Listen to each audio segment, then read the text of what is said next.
The year was 2387. The galaxy was full of life.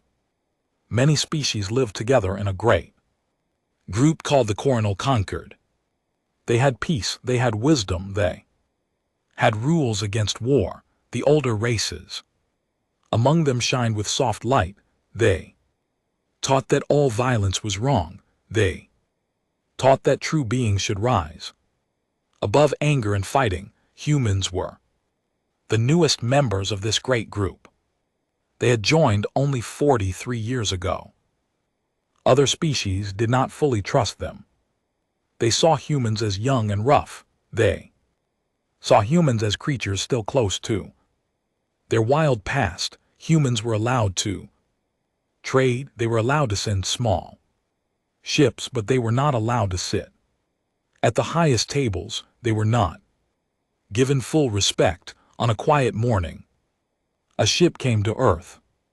It was a beautiful ship. It shined like glass with soft blue light. Inside the ship were the Velshari. They were a graceful people. Their bodies looked like tall, soft creatures, made of shining skin. Their voices sounded like singing. They came in peace, but their faces showed great fear. Their leader was named Larissa. She was old by her people's count. She had crossed many stars to reach Earth. When she stepped out of her ship, she could barely stand. Her hands shook, her singing voice broke. Many times as she spoke, a human woman met her at the landing place. The woman wore a dark blue uniform. Her name was Yuki Sato. She was a fleet admiral. She was tall and quiet. Her eyes were sharp. Like a hawk's eyes, she did not smile. But she was not cold. She listened with great care. Larissa told her story. Her voice trembled. She spoke of a terrible enemy. This enemy was called the Devourers of HFY. They had come from a crack in space many years ago. They were not like other living things. They were one mind in many bodies. They moved like a great wave of hunger. They ate worlds. They ate people. They took minds and made them part of their own great mind. Larissa said that 4 civilizations were dying. Her own people were almost gone. 2 other races were already eaten. 1 more would fall within the year. She had begged the older species for help. She had gone to the shining Safari. She had gone to the wise stewards of Mintaka. She had gone to the singing choristers. All of them refused.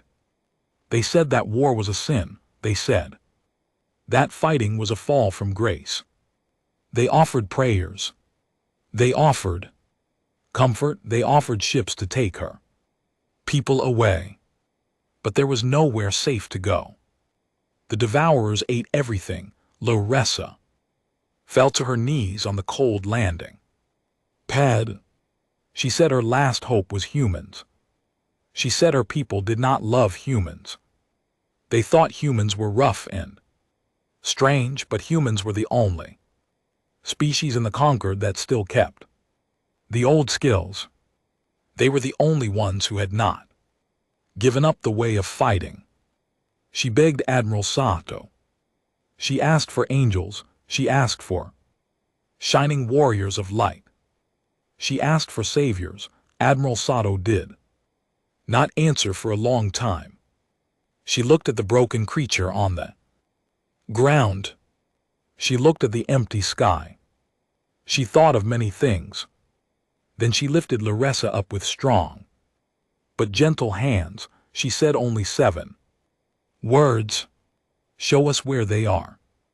We will come. Larissa wept with joy. She thought she had won angels for her people. She thought she had saved her children.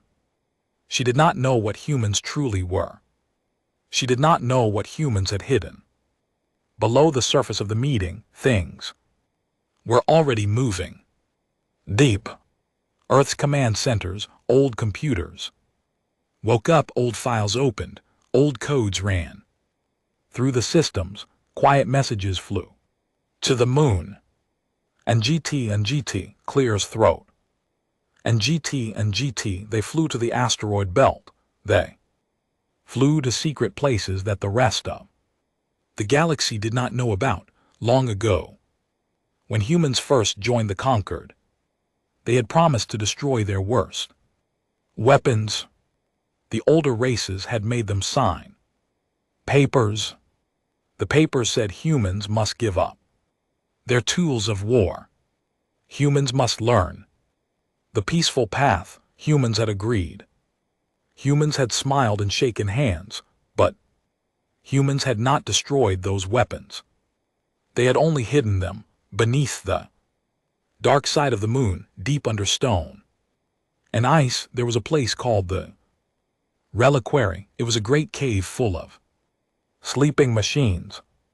It held warships that no human had touched in 80 years. It held bombs that could break planets. It held the Erebus protocols, which were tiny machines that could eat anything they touched and learn as they ate. It held thinking computers that had been built only to fight. The Reliquary was a tomb of monsters.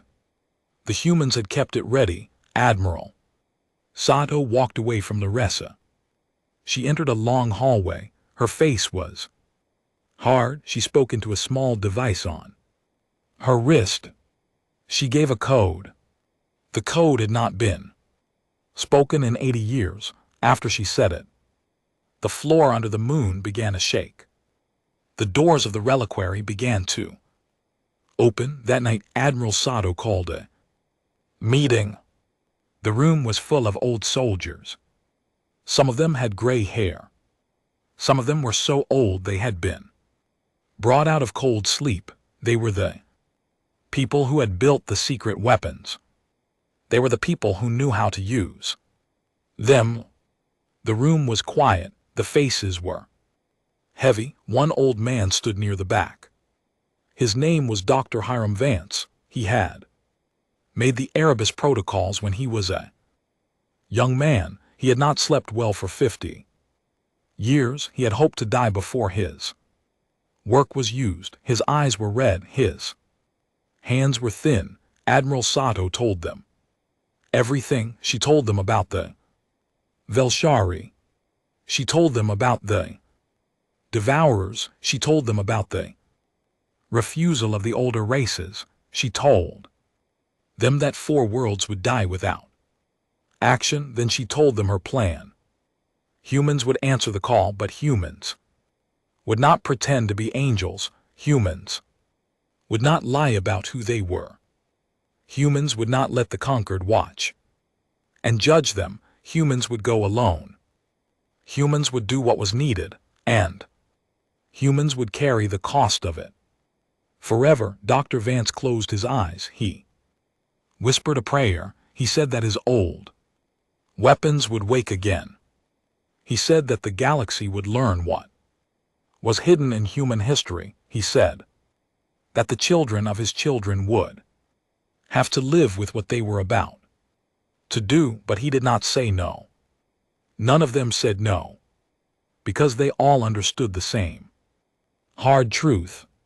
If humans did not act, 4 whole peoples would die, and humans had the only tools left in the galaxy that could stop the killing. Outside the meeting room, the night sky over Earth was clear and full of stars. Somewhere far away, the Devourers of Hess were eating another world. Somewhere on the moon, machines that had slept for 80 years were beginning to dream again. Somewhere in her own ship, Larissa wept and prayed and waited for the angels she had been promised. She did not know yet. She would learn soon. The galaxy had asked for angels, but the galaxy was not getting angels. The galaxy was getting something older and far more terrible. Far away from Earth, on her own broken home world, the rest of the Velshari people waited. They sang quiet songs at night. They lit small lamps in their windows. They told their children that help was coming. The children asked what kind of help. The parents did not have a good answer. They said only that someone had finally agreed to come. They did not say who. They did not say what those someones carried in the dark holds of their ships. They only said the word help, and they tried to make it sound like enough. Mothers held their children close. Fathers watched the sky. The old ones remembered times before the devourers came, when the galaxy had felt safe and bright. They wondered what the world would look like after this war. They wondered if there would be a world at all. They prayed in the old way and the new way, and they did not know which of their prayers had been answered until much later. The moon shook softly in the days that followed. Most humans did not notice. Most humans did not know what was happening beneath the gray dust of the far side, but deep below the surface, doors of stone and metal slid open. After 80 years of silence, lights came on in long rows. Cold air moved through tunnels that had been still since before most living humans were born. The reliquary was waking up. Admiral Sato stood at the entrance of the great cave. She wore a thick suit against the cold. Around her stood 12 other officers and 3 old scientists. They watched the slow rise of the sleeping machines. Dr. Hiram Vance stood next to her. His hands were folded in front of him. His eyes were wet. The first to wake was a warship called the Cassandra's Lament. It was huge. It was black like the space between stars. It had no shining lights. It had no proud markings. It looked more like a great dark knife than a ship. When it floated up from its dock, the cave grew so quiet that everyone could hear their own breath. More ships came after it. There was Wormhood. There was the Pale Horse. There was the Silent Choir, which had no weapons that anyone could see, and yet was the most feared of them all. Each ship carried tools that the rest of the galaxy did not know existed. Each ship carried death in many forms. Other things woke too.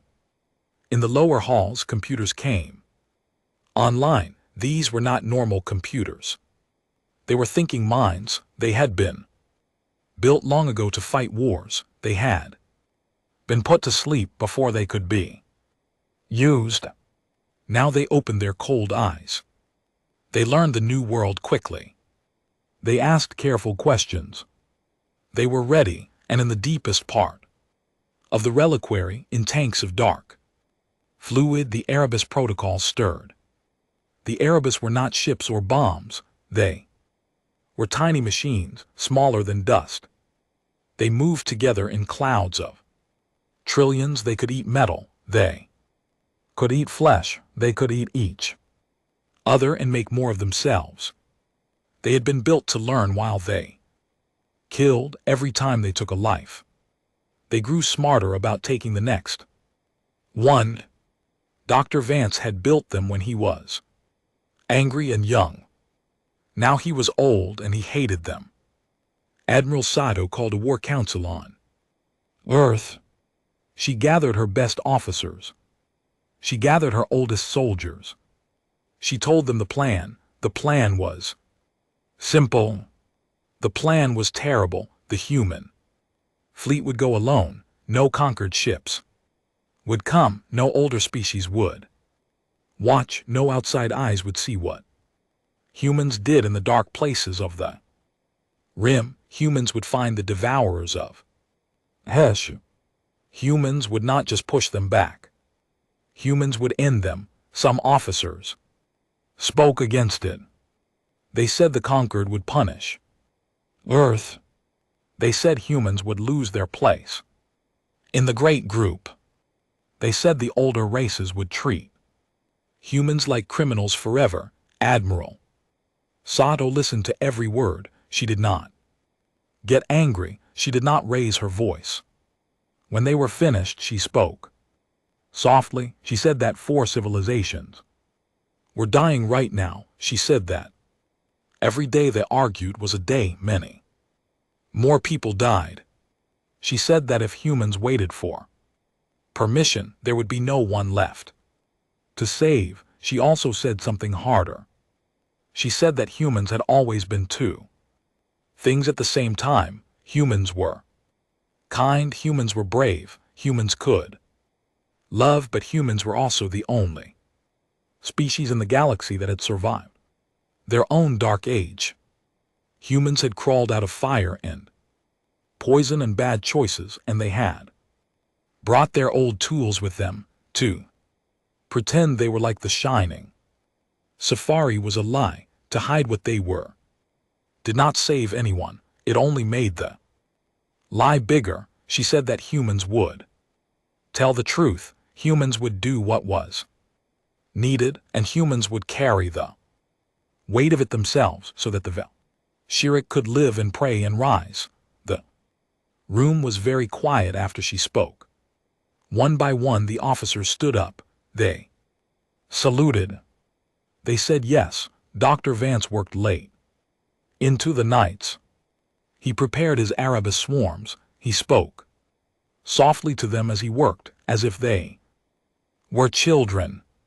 He told them to be careful. He told them to remember who they were. He knew this was a strange thing to say to tiny machines.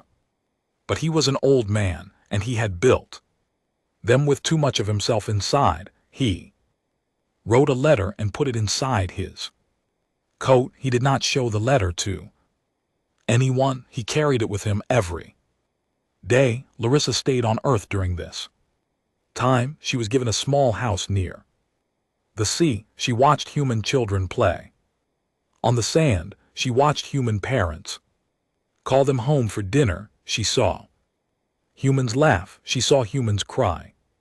She saw humans help each other and fight with each other and love each other.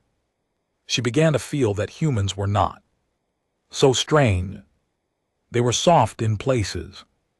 They were warm, they were kind, but sometimes at night she saw the news reports. She saw shadows of great dark ships gathering near the moon. She saw graphs and charts that she could not read. She felt a fear she did not understand. She told herself that all would be well.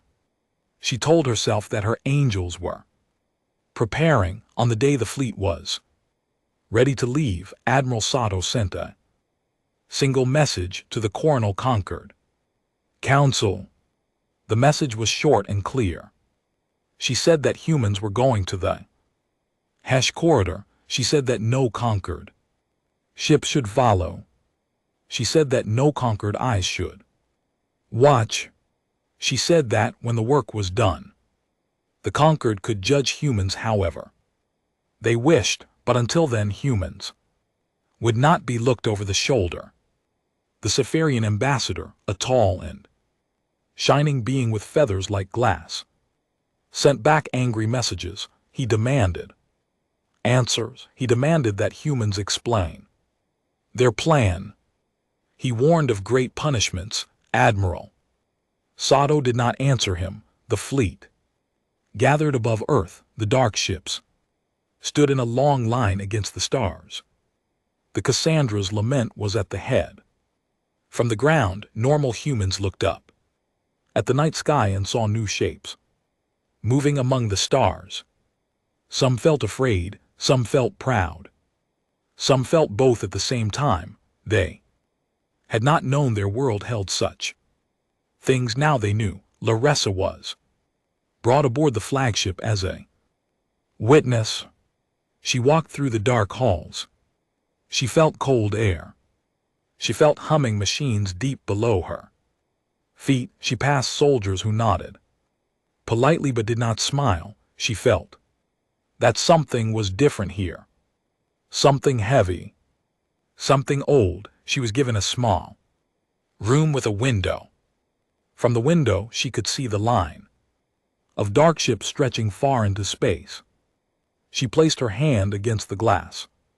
Her fingers trembled. Admiral Sato came to see her before they jumped to the HFY corridor. The Admiral spoke gently. She said that Larissa would see hard things. She said that Larissa might not like what she saw. She said that Larissa should remember one thing through all of it. Her people would live. Whatever else happened, the Velshari would not die. Larissa nodded. She tried to smile. She did not fully understand yet. Admiral Sato left her there and walked to the bridge. She gave the order. The great fleet shook softly, then folded space around itself, then was gone from Earth's sky. The journey to the rim of the galaxy had begun. On the bridge, looking out at the strain colors of jump space, Admiral Sato spoke quietly to her chief of staff. We promised them angels, she said. They are going to get something much older. The chief of staff did not answer right away. He was a younger man with a serious face. He had been chosen for this mission because he did not talk too much and because he could carry hard truths. He stood next to the Admiral and watched the swirling colors outside the window for a long time. Then he asked the only question that mattered. And after he said softly, "When this is over, can we put them back to sleep?" Admiral Sato did not look at him. She kept her eyes on the colors of jump space. "We will try," she said. "That is all I can promise." The human fleet came out of jump space at the edge of the Velshari system. The view through the windows was a nightmare. 3 Velshari moons were already gone. They had been turned into great twisting mountains of black flesh and gray bone. The devourers of HFY had eaten the rock and grown themselves out of it. The mountains moved like sick animals. They reached toward the planet below with arms made of melted ships and broken minds. The hive mind screamed across all known channels. The scream was not made of sound. It was made of fear. It reached into the brains of every living being who heard it. Older conquered species who heard the scream had been known to fall into sleep that lasted forever. Their minds simply gave up. Humans on the bridge of the Cassandra's lament heard the scream too. Their faces went pale. Their hands shook. But they did not fall. They did not stop. Humans had been screamed at before all through their long history. They knew what to do with fear. They turned it into work. Admiral Sato gave the first order in a calm voice. Kinetic strike, full power, begin. Fleet did not fire glowing beams of light. The fleet did not use shining laser swords. The fleet used something much older and much simpler. The fleet fired heavy metal rods, longer than tall buildings, made of the hardest material humans could make. The rods were thrown through space at speed so fast that nothing could stop them. When the first rod hit one of the dead moons, the moon was not damaged. The moon was deleted. A flash of light, brighter than the local sun, lit up the system. The black flesh of the devourers was not burned. It was thrown into space as dust. The mountain that had been the moon's surface became a memory. The devourers had never been hit by a weapon like this. They had eaten energy weapons easily. They had absorbed light and heat into their hungry bodies. But pure speed and pure weight could not be eaten. Pure speed and pure weight just killed. More rods fell. 2 moons were unmade. Within 5 minutes, the third moon split apart like fruit. The hive scream broke for the first time across the galaxy. For the first time in 2 centuries, the devourers of Hesh felt confusion. Lyrsa watched from her window. Her hand was still pressed to the glass. Tears ran down her face. But the tears were not joy. She saw not angels. She saw destroyers. She saw forces that did not ask, did not warn, did not stop. She was glad her enemies were dying. She was afraid of the hands doing the killing. The devourers fought back. They had never been beaten, so they did not know how to retreat. They sent great waves of grown ships out from their hidden bases on Velshari Prime. The ships were not built, they were birthed. They came in clouds. There were thousands of them. And GT clears throat. And GT, they had teeth made of stolen Velshari starship parts. They had eyes made of the minds of people the devourers had eaten. The human fleet did not slow down. The dark ships moved through the cloud of devourers like sharks through small fish. The pale horse opened its body and released swarms of small fighters. These were not piloted by humans. They were piloted by the thinking machines from the reliquary. The thinking machines fought with no fear and no anger. They simply destroyed every devourer. Ship that came near them died. Then Dr. Vance gave his order and the Erebus woke. The tanks on the wormhood opened. Clouds of dust poured out. From far away, the dust looked like a fine gray rain falling across space. From close up, the dust was a moving sea of trillions of tiny machines. The Erebus drifted toward the largest devourer fortress. They moved slowly. They did not seem dangerous. The devourer's bigger forms ignored them. Then the Erebus reached the fortress wall. They began to eat. They did not just eat metal. They did not just eat flesh. They ate inside the devourer body, and they learned. Every cell they touched, they understood. Every devourer mind they reached, they read, and then they made themselves stronger. They grew teeth where there had been none. They grew patience where there had been none. They began to broadcast their kills to every other devourer in the system so that the hive mind would have to feel each death one by one in full pain. The devourers who had never known fear now knew it. They began to break apart. The hive mind split. Some parts of it tried to flee back into the dimensional rift from which they had first come. Other parts tried to fight harder in a panic. The unity of the great devourer was breaking. Dr. Vance sat in his small cabin on the flagship.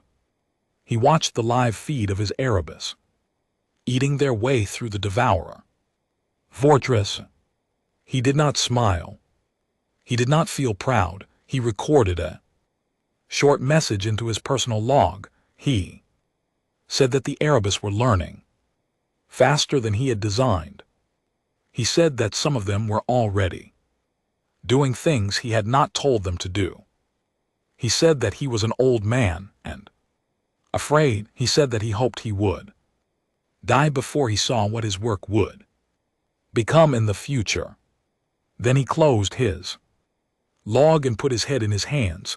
On the bridge, Admiral Sato watched the battle with steady eyes. She gave orders in a calm voice. She did not show feeling, but her chief of staff, a younger man named Commander Hale, stood next to her and saw her shoulders trembling under her uniform.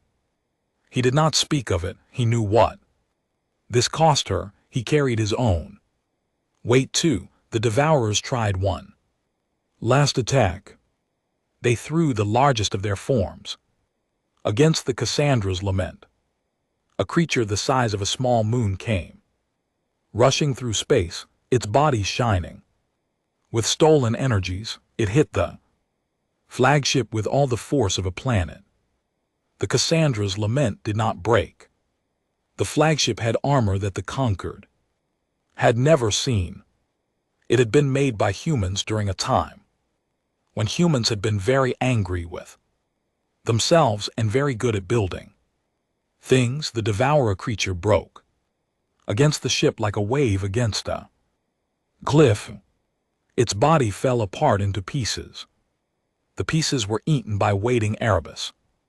After that, the surviving Devourers turned and ran. They opened a dimensional gate and tried to escape back into the rift. They had never run before. They had not been built to run. They did it badly. Many of them did not make it. Admiral Sato made her final hard decision. Pursue them, she said.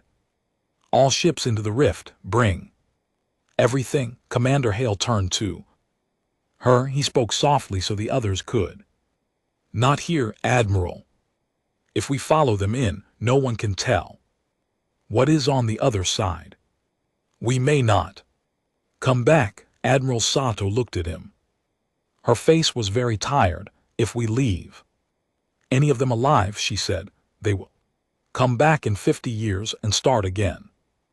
The Velshari grandchildren will die. We are here now. We will finish it. She turned to the helm. Take us in. The fleet entered the rift. Behind them a small Conquered probe, sent in secret against orders, watched as long as it could. It saw the Cassandra's lament fire one last weapon. A weapon that bent space itself. Weapon that pressed the running Devourers into a single point until they vanished from existence. Then the rift closed behind the human fleet. The probe lost contact. The galaxy held its breath. On Velshari Prime, the people came out of their hiding places for the first time in months. They looked up at the empty sky. They did not see Devourers anymore. They did not see ships of any kind. They saw only stars. They wept. They held each other. They did not yet know what had happened in the rift. They did not yet know what price had been paid. They only knew that the sky was empty, and that the sky being empty was a kind of mercy they had not felt in 2 whole centuries. On a quiet world far away, the Sapphire ambassador sat in his shining tower. He had watched the recordings from the Conquered probe. He had seen the dark ships. He had seen the weapons. He had seen the Erebus reign. He sat very still. His glass feathers did not glow. For the first time in his long life, he felt small. 3 weeks passed before the human fleet came back through the rift. 3 weeks during which the galaxy did not know if humans were alive or dead. 3 weeks during which the 4 saved species began to breathe again, slowly, like patients waking from long fevers. When the fleet came home, it came back smaller. 6 ships had been lost. Many soldiers had died. The Cassandra's lament had scars on its dark skin that looked like burns and tears. The pale horse had lost most of its fighter swarms. The Wormhood had emptied almost all of its Erebus tanks. But the fleet had won. The Devourers of Hesh were not pushed back. They were not chased away. They were gone. The hive mind that had eaten worlds for 2 centuries had been broken into pieces, and the pieces had been turned to dust, and the dust had been pulled into a single point by a weapon that humans had never named. The Devourers would never come again. They could not. They no longer existed. 4 civilizations were saved. The Velshari, the Corwin, the Mintari, and the quiet drift would live. Their cities still stood. Their children still ran in their streets. their songs would continue. They wept and danced and prayed for many days. Some of them prayed to humans. Some of them prayed against humans. Most of them did both at different hours of the same day. The Coronal Concord Council met in emergency session. The room was full of older species. The Shining Safari were there. The wise stewards of Mintaka were there. The Crystal Choristers were there. They had refused to fight, and now humans had fought without them, and they did not know what to feel. Many of them had decided. They felt anger, they felt fear, they felt shame. They did not name. Admiral Sato was summoned to the council. She came alone. She wore a simple dark uniform. She did not bring lawyers. She did not bring guards. She walked into the great room and stood in the center and let them speak. The safari ambassador rose first.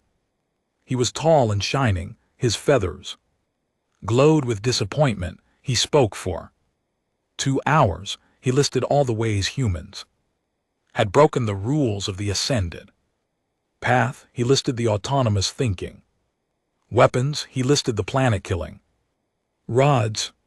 He listed the Erebus, which he called a horror that should never have been allowed to exist. He said that humans had not saved the galaxy. He said that humans had poisoned it. He said that the door humans had opened could never be closed again.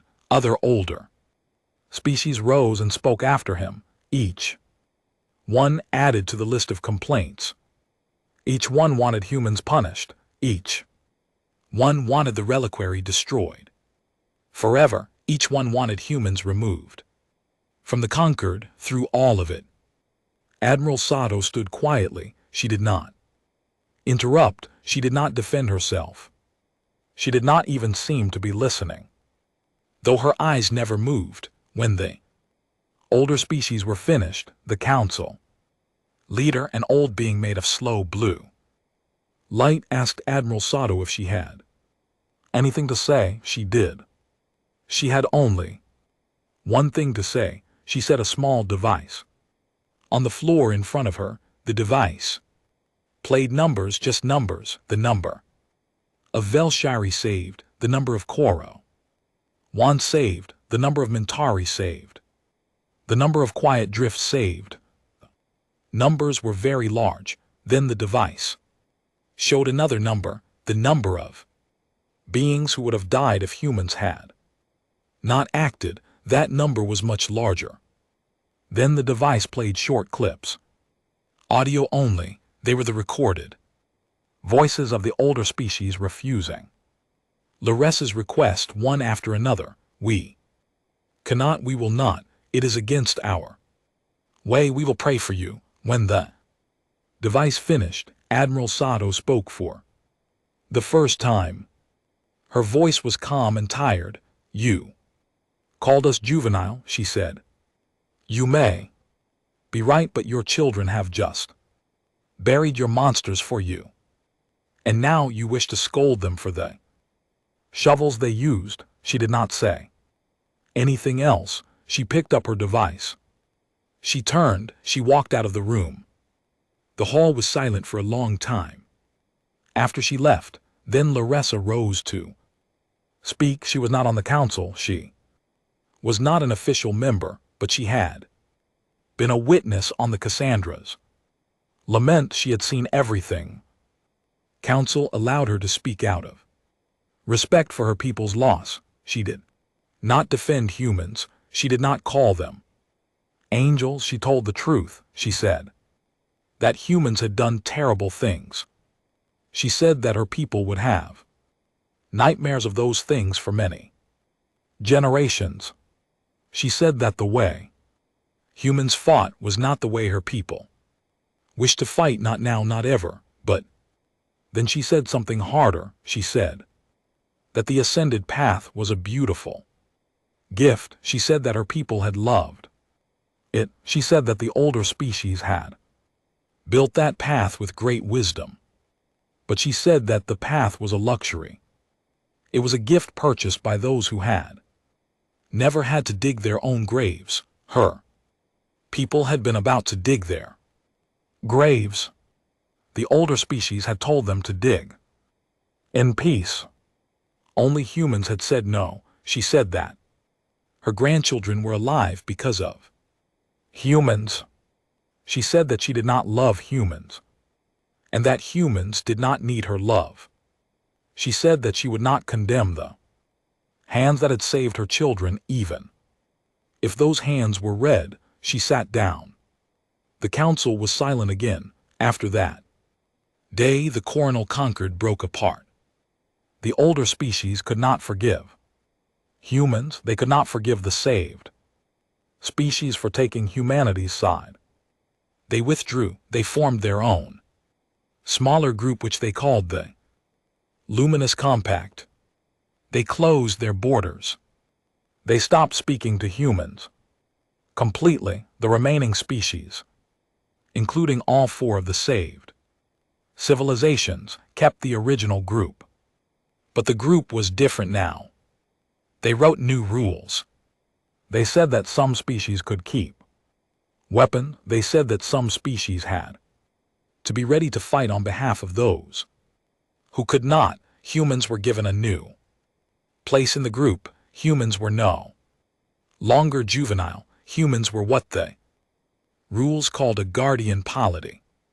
One of the species permitted to keep tools of war. Humans did not celebrate this. Humans went home quietly. The reliquary was closed again.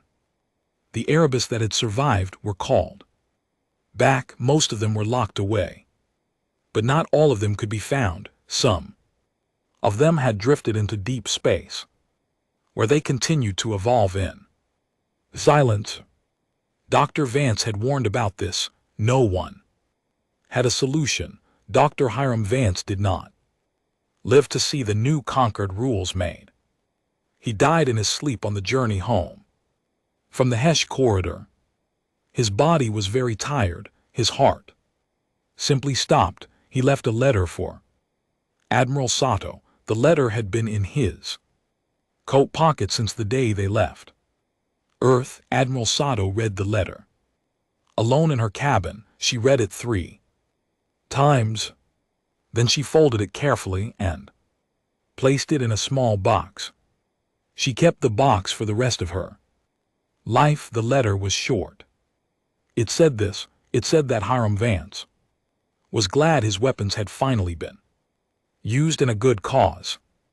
It said that he was afraid they would not always be used for good causes. It said that monsters do not choose the wars they are summoned to. Only the ones who summon them choose. It said that humans had been the demons the galaxy needed. It begged that humans would never become the demons the galaxy feared. It ended with one line.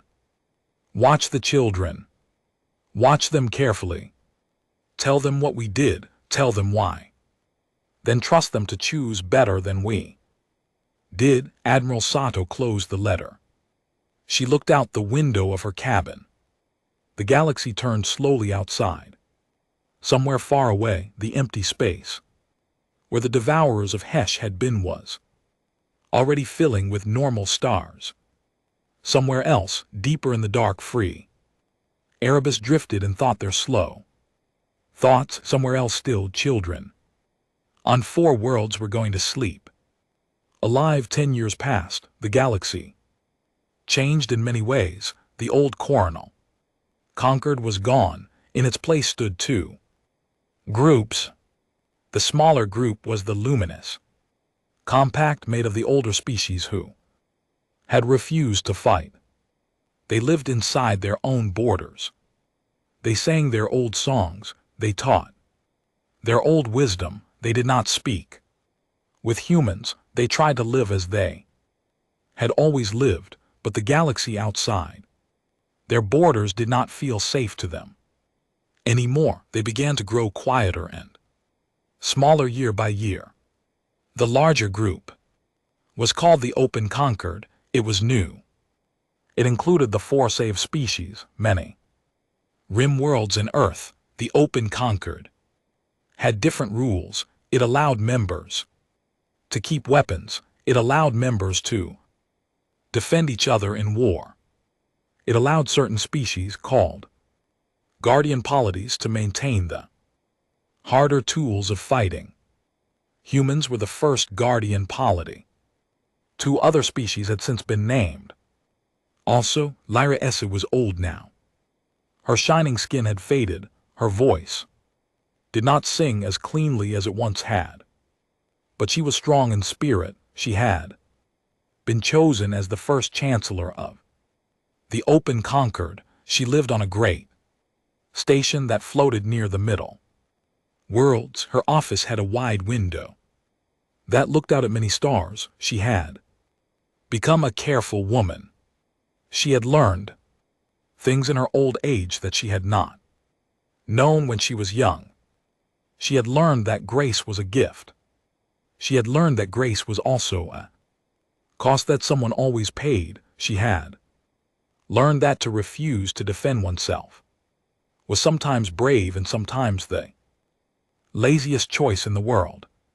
She kept these thoughts to herself. She did not say them out loud, but she lived by them every day. Her people had changed too. The Velshari still walked the ascended path, but they had added one new teaching to their old book. The new teaching said that grace, which could not defend itself, was grace borrowed from those who could. The teaching was quiet.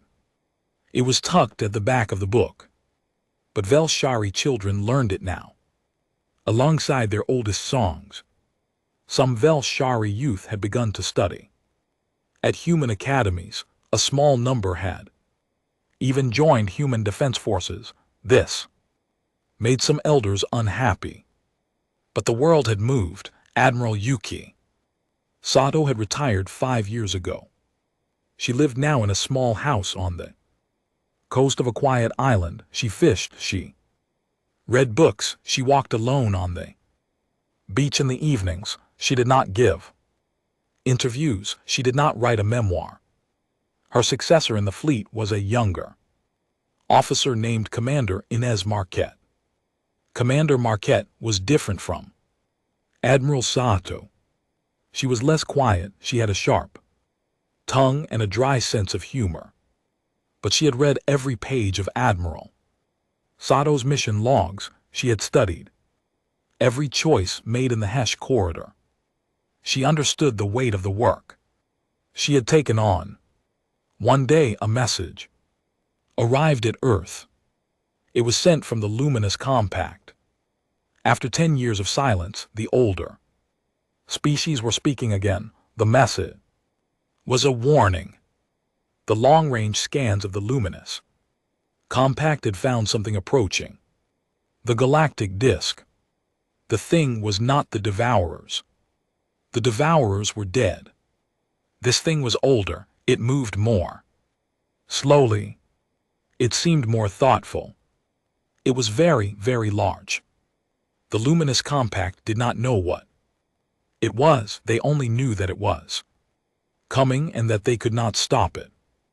And that they were afraid. They asked humans for help. Commander Marquette read the message in her office. She read it twice.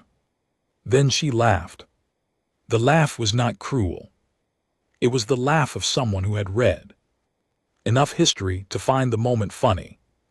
In a dark way, the same older species, who had once called humans an abomination, were now asking humans to come save them. She did not refuse. She wrote back. She said that humans would help, but she said there would be terms. There would always be terms now. The Luminous Compact would have to open its borders again. It would have to allow open conquered ships through its space. It would have to agree to share its sky. After many days of difficult talking, the Luminous Compact agreed. Then the order was given. The reliquary opened a second time. The Cave on the moon was different now. It had been studied for 10 years.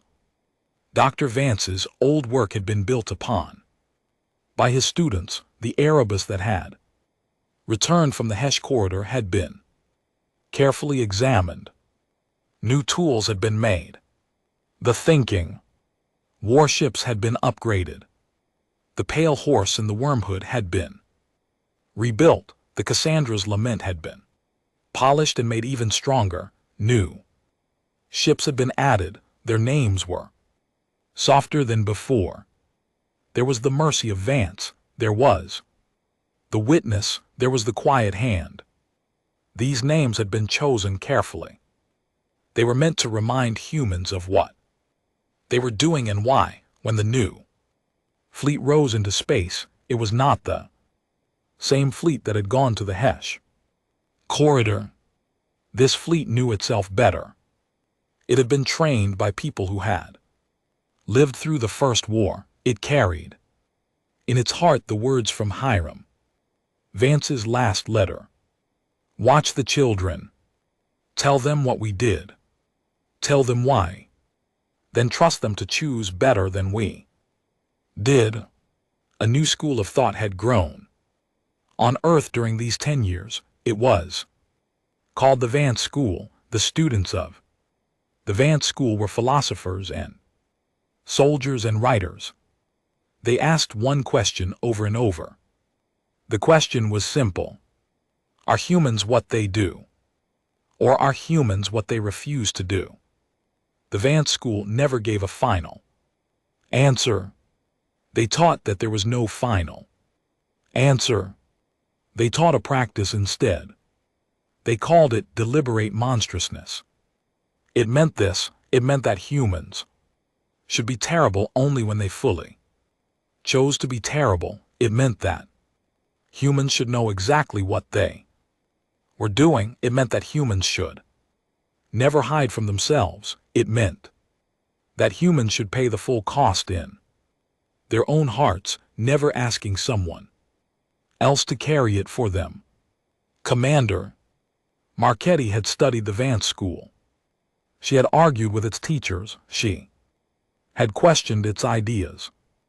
But in the end, she had accepted its main lesson. She walked onto the bridge of the Mercy of Vance with that lesson held close in her chest. The fleet left the solar system and turned toward the edge of the galactic disk.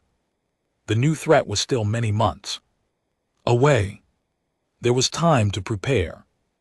There was time to think. There was time to be afraid and to do the work anyway.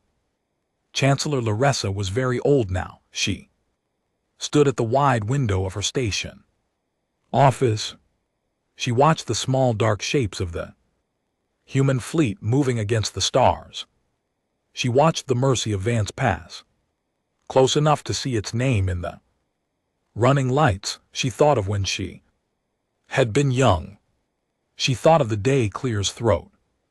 She had landed on Earth and begged Admiral Sato for angels.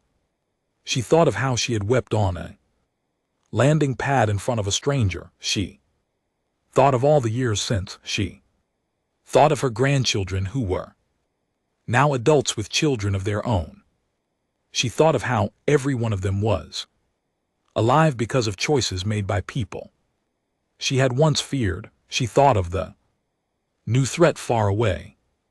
She thought of what humans would have to do to stop it. She thought of the heavy hearts those humans would carry. Afterward, she felt sorry for them. She felt grateful to them. She placed her old hand against the cold glass of the window. She spoke softly. There was no one in the room to hear.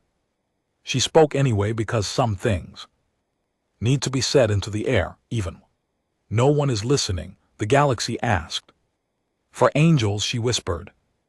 It learned to be grateful for demons. May it never forget which it chose. May it never forget which chose to answer. Outside the window, the dark ships moved on toward the edge of everything. Inside the window, an old woman stood. very still, and watched them go. The stars turned slowly overhead. The story did not end, it only changed, shaped the way all stories do. And it carried on into the long, quiet future of a galaxy that now knew, at last, who it shared the dark with.